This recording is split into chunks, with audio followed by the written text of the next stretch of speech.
Le 29 janvier 2025, l'Afrique de l'Ouest a connu un tournant décisif. Ibrahim Traoré, capitaine du Burkina Faso, a orchestré un retrait audacieux de la Communauté économique des États de l'Afrique de l'Ouest, CEDEAO, pour former l'Alliance des États du Sahel. Ce mouvement audacieux n'est pas seulement une victoire militaire, mais un défi direct à l'influence coloniale persistante dans la région. Alors, qu'est-ce que cela signifie pour l'avenir du Sahel ? Le destin du Burkina Faso, du Mali et du Niger repose-t-il désormais entre les mains de Traoré ? La décision de Traoré de se retirer de la CEDEAO est plus qu'une simple déclaration politique. Elle marque un tournant majeur dans l'histoire de l'Afrique de l'Ouest, donnant à la région un nouveau modèle de défense collective. Le Burkina Faso, le Mali et le Niger, souvent déstabilisés par des conflits internes et des menaces extérieures, ont trouvé dans cette alliance un moyen de renforcer leur indépendance. Mais cette nouvelle dynamique géopolitique n'est pas sans risque. Traoré doit jongler avec les tensions internes entre les pays membres, tout en affrontant une menace croissante des insurgés djihadistes. En outre, la pression des puissances mondiales, comme les États-Unis, la France et la Russie, se fait de plus en plus forte. Cette alliance peut-elle réellement transformer l'avenir du Sahel, ou est-elle condamnée à échouer face à des défis internes et externes ? Ce défi est à la fois une opportunité et un risque. Le succès ou l'échec de l'Alliance des États du Sahel pourrait redéfinir l'équilibre de la région pour les années à venir. Le 29 janvier 2025, l'Alliance des États du Sahel a officiellement vu le jour, un regroupement militaire regroupant le Burkina Faso, le Mali et le Niger. Ce moment historique a été précédé d'une montée en puissance rapide de Traoré, dont le leadership a renversé des décennies d'instabilité politique et de conflits internes dans la région. Sous sa direction, le Burkina Faso a non seulement défendu sa souveraineté, mais a aussi su rassembler ses voisins, le Mali et le Niger, dans une union militaire puissante. Cette force combinée de 88 000 soldats, soutenue par des équipements militaires modernes, représente un véritable levier stratégique dans la lutte contre les insurgés djihadistes et les anciennes puissances coloniales qui exercent toujours une influence dans la région. La structure de l'Alliance est impressionnante. Chaque pays contributeur a apporté une part importante de ses forces militaires, et la coopération entre eux a renforcé leur capacité à mener des opérations communes. En plus de l'appui militaire, des nations comme la Russie, la Chine et la Turquie ont apporté un soutien économique et militaire crucial. Ces alliances extérieures renforcent l'autonomie de l'Alliance vis-à-vis des institutions occidentales. Cependant, la montée en puissance de cette nouvelle coalition n'est pas sans danger. Les groupes djihadistes, notamment l'État islamique au Grand Sahara, contrôlent encore de vastes portions de territoire, mettant en péril la stabilité fragile de la région. Les forces de l'Alliance devront continuer à faire face à cette menace tout en gérant les pressions externes croissantes. Malgré ces défis, l'Alliance des États du Sahel représente une nouvelle ère pour la région, un modèle de résistance face à l'ingérence extérieure. Traoré, en tant que leader charismatique, a réussi à redéfinir les lignes de force en Afrique de l'Ouest. Mais à quel prix ? L'avenir du Sahel, et peut-être même de l'Afrique, repose désormais sur cette fragile alliance. Ibrahim Traoré, leader charismatique du Burkina Faso, n'est pas simplement un militaire, mais un symbole d'une Afrique en quête d'autodétermination. Depuis sa prise de pouvoir en 2022, il a non seulement stabilisé un pays plongé dans l'instabilité politique, mais il a également pavé la voie à une coopération inédite entre les nations du Sahel. Sa vision va bien au-delà des simples intérêts nationaux. Il incarne un modèle de leadership qui transcende les frontières, rassemblant le Burkina Faso, le Mali et le Niger sous une même bannière. Sous sa direction, la formation de l'Alliance des États du Sahel a permis de changer radicalement la dynamique de la région. La force militaire combinée de 40 000 hommes, soutenue par une infrastructure militaire sophistiquée, a immédiatement commencé à montrer son efficacité dans la lutte contre les insurgés djihadistes. Cependant, ce succès initial n'a pas été sans défi. L'intégration des forces militaires de 3 nations différentes, avec des approches et des priorités parfois divergentes, n'a pas été un processus simple. Pourtant, Traoré a su naviguer entre ces complexités, forçant ses alliés à adopter une structure de commandement unifiée et une stratégie commune. L'impact de cette décision se fait ressentir rapidement. Les attaques djihadistes, bien qu'encore nombreuses, ont diminué dans les zones où l'Alliance a déployé ses forces. Cependant, le leadership de Traoré ne repose pas uniquement sur ses succès militaires. Il a également attiré l'attention de l'international, suscitant des soutiens de pays comme la Russie et la Chine. En réponse à cette dynamique, les puissances occidentales, notamment la France et les États-Unis, ont intensifié leur pression, augmentant ainsi les enjeux pour l'avenir de l'Alliance. Traoré doit maintenant jongler avec ces défis extérieurs tout en maintenant l'unité de ses forces internes. L'Alliance des États du Sahel, une coalition militaire fondée sous l'impulsion d'Ibrahim Traoré, a rapidement pris des mesures décisives face à des menaces à la fois internes et externes. Le premier grand tournant a eu lieu en janvier 2025, lorsque les trois pays, le Burkina Faso, le Mali et le Niger, ont officiellement quitté la Communauté économique des États de l'Afrique de l'Ouest, CEDEAO. Ce geste symbolique a marqué la rupture avec une organisation régionale qui était perçue comme dominée par les puissances occidentales. Le retrait a envoyé un message fort. L'Afrique doit assumer son indépendance sans ingérence étrangère, mais ce n'était que le début. L'Alliance des États du Sahel a immédiatement renforcé sa coopération militaire en formant une force combinée de 88 000 hommes armés de véhicules blindés, de chars et d'avions de guerre modernes. Cette force militaire a été testée rapidement. Les premières opérations de l'Alliance ont été menées dans les régions frontalières du Burkina Faso et du Mali, où les groupes djihadistes contrôlaient encore de vastes étendues de territoire. Dans ces zones, l'Alliance a démontré son efficacité, repoussant plusieurs attaques majeures de l'État islamique au Grand Sahara et du groupe de soutien à l'islam et aux musulmans. Les attaques djihadistes ont chuté de 30% dans ces régions sensibles en l'espace de 6 mois, un signe concret de l'efficacité de l'Alliance. Cependant, cette victoire militaire n'a pas été sans conséquences. En parallèle des succès militaires, les pays membres de l'Alliance ont dû affronter d'autres défis internes. Le Mali et le Niger, bien que solidaires de l'objectif de Traoré, ont exprimé des préoccupations concernant la domination politique du Burkina Faso au sein de l'Alliance. Ces tensions ont conduit à des négociations délicates sur le partage des pouvoirs et des ressources, avec des appels à plus d'équité dans la répartition des responsabilités militaires et politiques. Sur le plan diplomatique, l'Alliance a été confrontée à une réaction internationale mixte. D'un côté, la Russie, la Chine et la Turquie ont vu dans cette coalition un levier stratégique pour augmenter leur influence en Afrique et pour contrer la domination des puissances occidentales. La Russie a fourni des armes avancées, tandis que la Chine a proposé un soutien économique pour la construction d'infrastructures critiques. D'un autre côté, les États-Unis et la France ont exprimé des préoccupations croissantes concernant la montée en puissance de l'Alliance, intensifiant ainsi leurs efforts de pression diplomatique et militaire. Ces puissances occidentales ont cherché à isoler l'Alliance en utilisant des sanctions économiques et en renforçant leur présence militaire dans la région.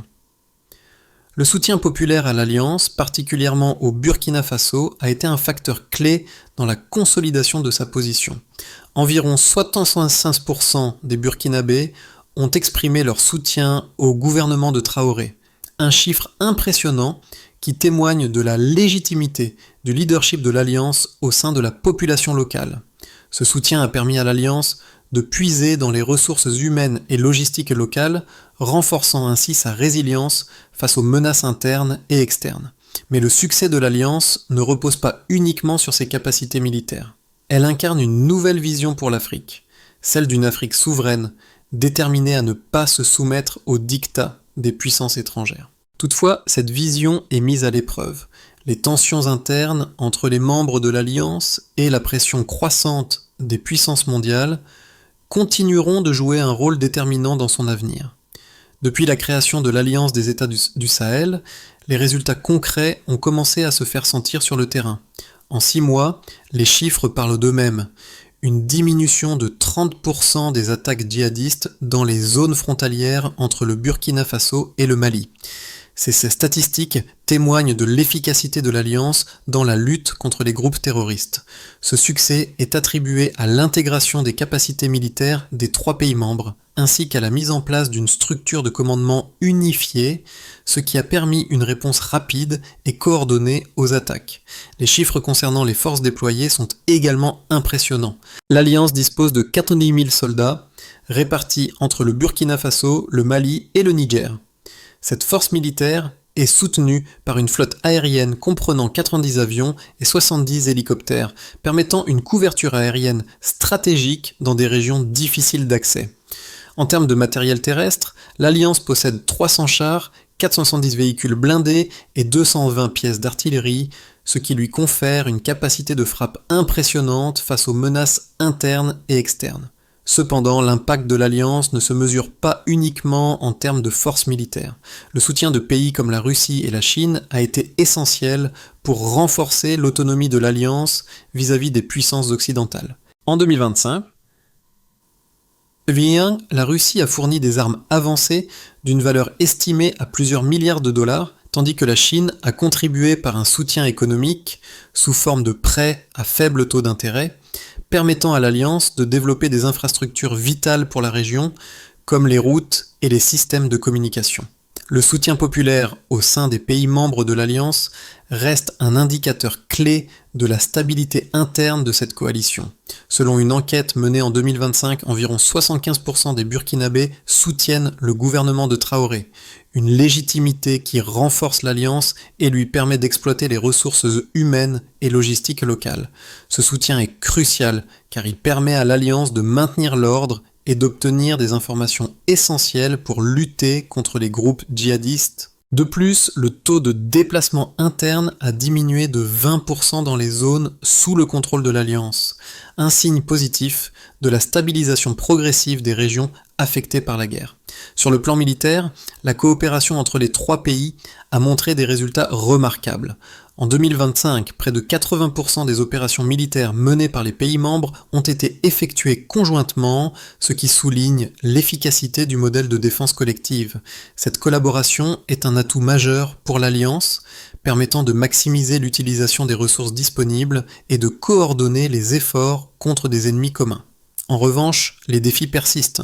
Les attaques djihadistes continuent de croître dans certaines zones et la pression extérieure des puissances mondiales, notamment la France et les États-Unis, pourrait nuire à l'effort de l'Alliance. L'un des défis majeurs pour l'Alliance est de maintenir cette dynamique tout en gérant les tensions internes et les pressions internationales croissantes.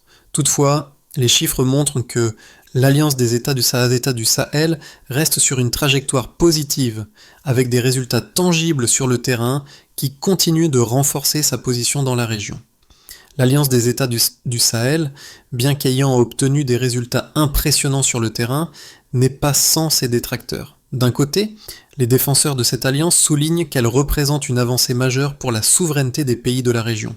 Ibrahim Traoré, par son leadership, a permis à des nations fragilisées par des années de conflits internes de se rassembler et de créer une force militaire capable de rivaliser avec des ennemis redoutables comme les insurgés djihadistes. Le soutien croissant de la population, notamment au Burkina Faso, où 70% de la population soutient le gouvernement de Traoré, montre qu'il existe une légitimité populaire derrière cette initiative. De plus, la coopération militaire entre les 3 pays membres, avec une structure de commandement unifiée et l'intégration des capacités de renseignement, a montré des résultats concrets, une réduction de 30% des attaques djihadistes dans les zones frontalières. Cependant, il existe une autre perspective plus sceptique. Certains experts en géopolitique pointent les risques liés à la centralisation du pouvoir autour du Burkina Faso. Le rôle dominant de Traoré dans l'Alliance pourrait engendrer des tensions avec ses alliés du Mali et du Niger, qui, bien qu'ils partagent un objectif commun de sécurité, peuvent ressentir un déséquilibre dans le partage du pouvoir. Les divergences sur la répartition des ressources et des responsabilités au sein de l'Alliance pourraient fragiliser cette coopération. De plus, l'Alliance doit faire face à une opposition croissante de la part des puissances occidentales qui voient cette coalition comme une menace à leur influence dans la région.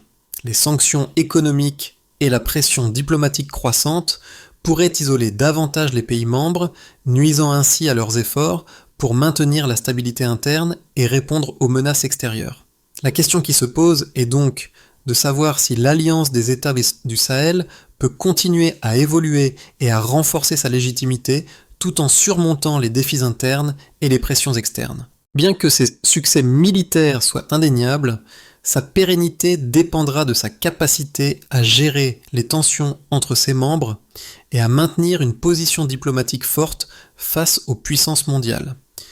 La stabilité de la région du Sahel pourrait dépendre de la capacité de l'Alliance à naviguer dans ce terrain complexe. La situation du Sahel est sur le point de basculer. Alors que l'Alliance des États du Sahel montre des signes de succès, une nouvelle tournure des événements pourrait remettre en question la stabilité de cette coalition.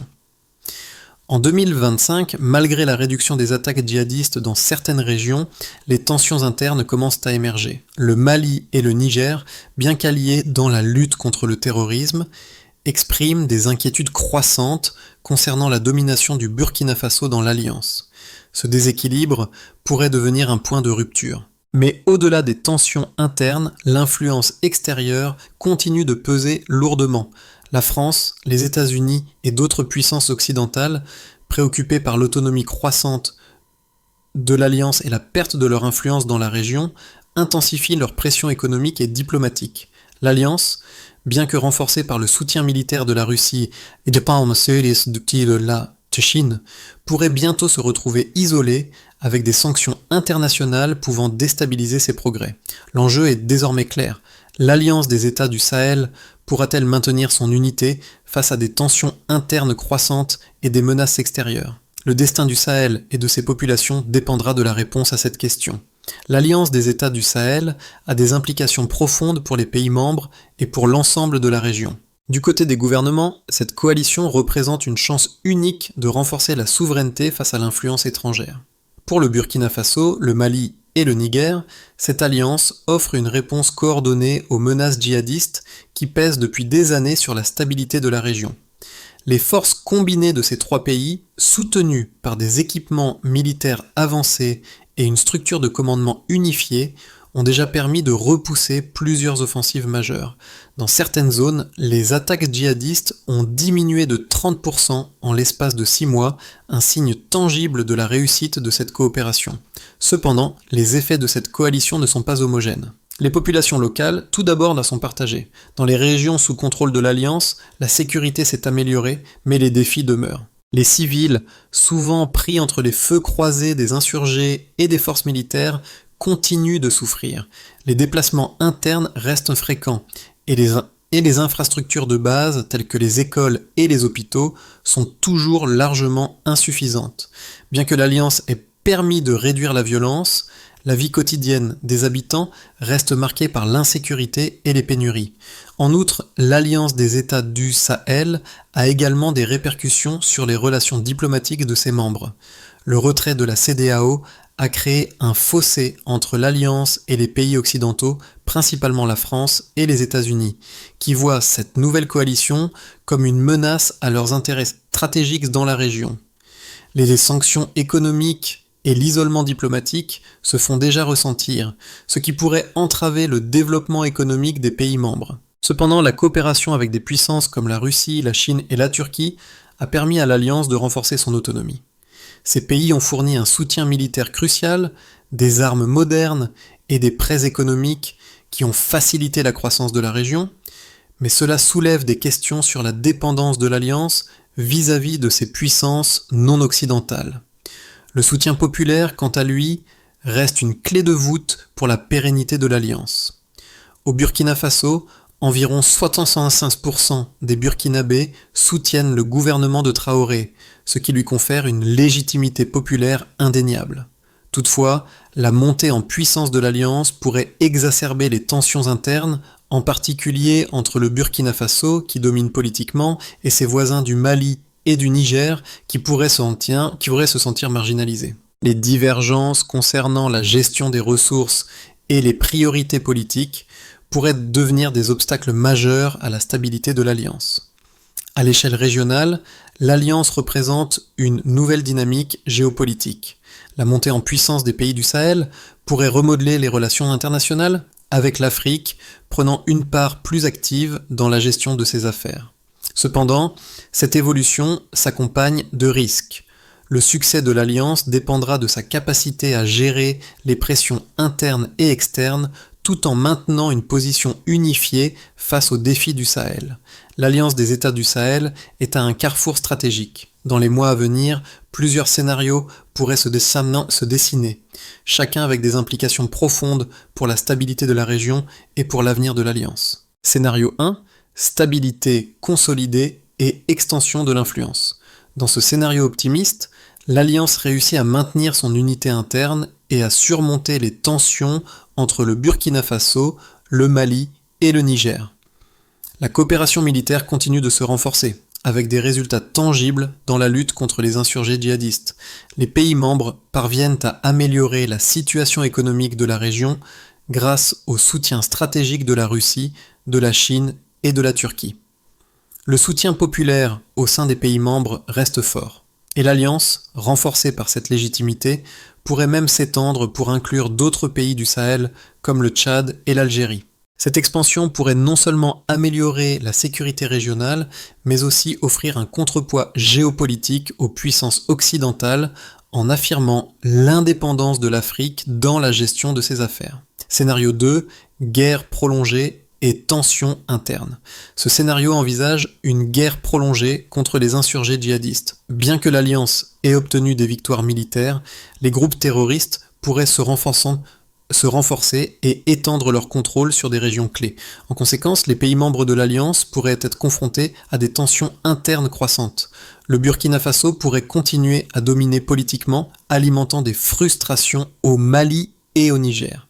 Cela risquerait de fragmenter l'Alliance, avec des conséquences négatives sur la coopération militaire et la stabilité interne. En parallèle, les puissances occidentales, notamment la France et les États-Unis, pourraient intensifier leurs pressions militaires et diplomatiques, exacerbant les tensions internationales et risquant de conduire à un conflit ouvert. Scénario 3, crise économique et diplomatique.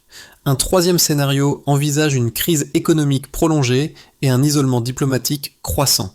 Les sanctions économiques imposées par les puissances occidentales pourraient avoir un impact direct sur les économies du Burkina Faso, du Mali et du Niger, aggravant la situation des populations locales déjà fragilisées par la guerre. L'Alliance pourrait également se retrouver de plus en plus dépendante des soutiens extérieurs de la Russie, de la Chine et de la Turquie, ce qui pourrait nuire à son indépendance et à sa capacité à agir de manière autonome. Cette situation pourrait provoquer des tensions internes et externes, fragilisant ainsi l'Alliance à long terme. Les populations, confrontées à des difficultés économiques, pourraient perdre confiance dans leur gouvernement, ce qui mettrait à mal la légitimité de l'Alliance. Recommandation: pour naviguer dans ces scénarios incertains, l'Alliance des États du Sahel doit renforcer sa cohésion interne, développer des solutions économiques durables et maintenir une position diplomatique équilibrée. La diversification des alliances, notamment avec des acteurs africains et régionaux, pourrait réduire la dépendance vis-à-vis des puissances mondiales et renforcer la résilience de l'Alliance face aux défis futurs. L'avenir de l'Alliance des États du Sahel n'est pas seulement une question de géopolitique, c'est une question de survie et de dignité pour les peuples du Sahel. Pour eux, cette lutte n'est pas simplement une guerre contre les djihadistes, mais aussi un combat pour leur indépendance, leur autonomie et leur avenir.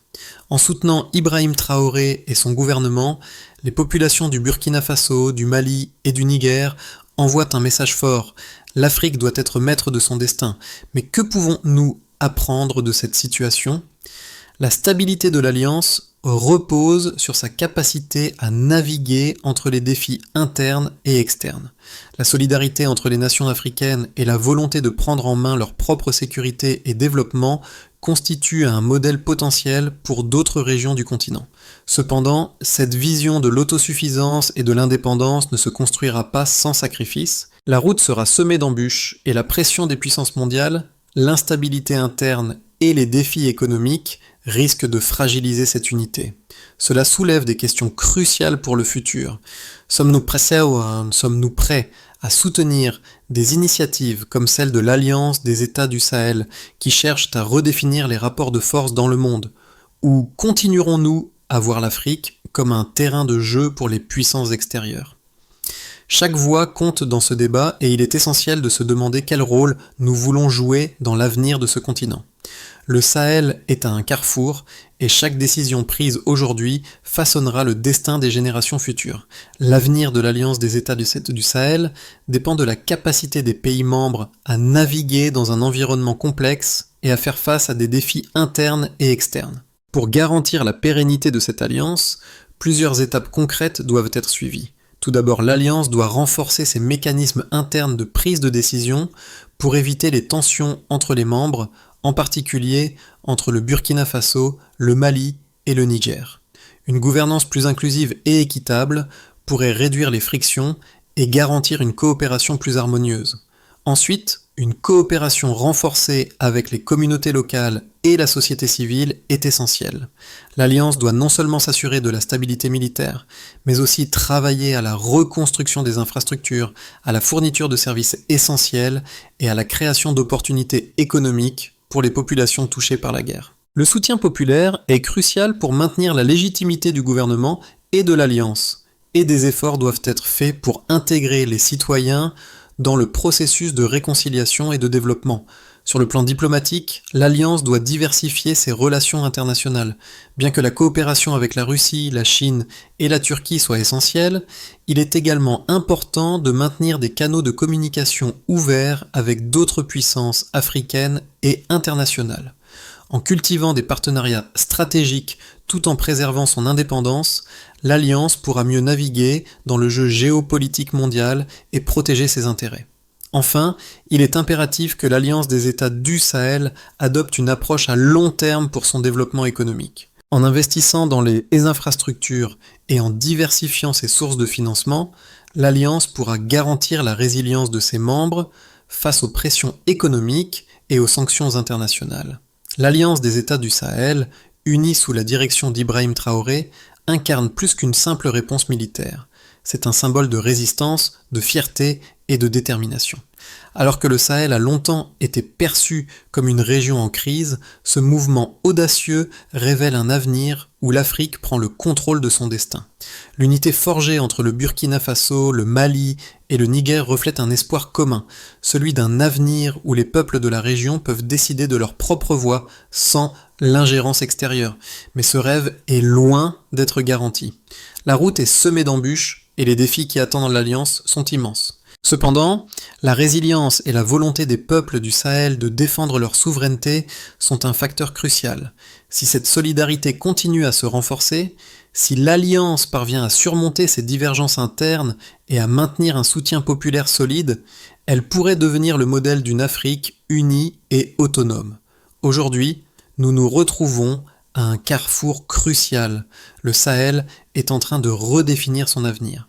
Et vous, quel rôle souhaitez-vous jouer dans cette histoire? L'Alliance des États du Sahel est bien plus qu'une simple coalition militaire. Elle est un symbole de l'espoir et de l'autodétermination pour l'Afrique. Alors que les défis à venir semblent insurmontables, l'engagement et l'unité des peuples du Sahel montrent qu'il est possible de changer le cours de l'histoire. Chaque décision prise aujourd'hui aura un impact sur les générations futures de la région. Nous vivons un moment historique, un moment où l'Afrique peut réellement prendre le contrôle de son destin. Mais ce changement ne peut se faire sans la participation de chacun de nous. Ce n'est pas seulement l'histoire des dirigeants et des politiciens, c'est l'histoire de chaque citoyen, de chaque communauté, qui rêve d'un avenir plus stable et prospère. Nous vous invitons à suivre de près cette évolution, à vous informer et à contribuer au débat. Partagez vos réflexions, soutenez les initiatives locales et engagez-vous dans cette dynamique de transformation. L'histoire de l'Afrique se réécrit aujourd'hui et vous en faites partie.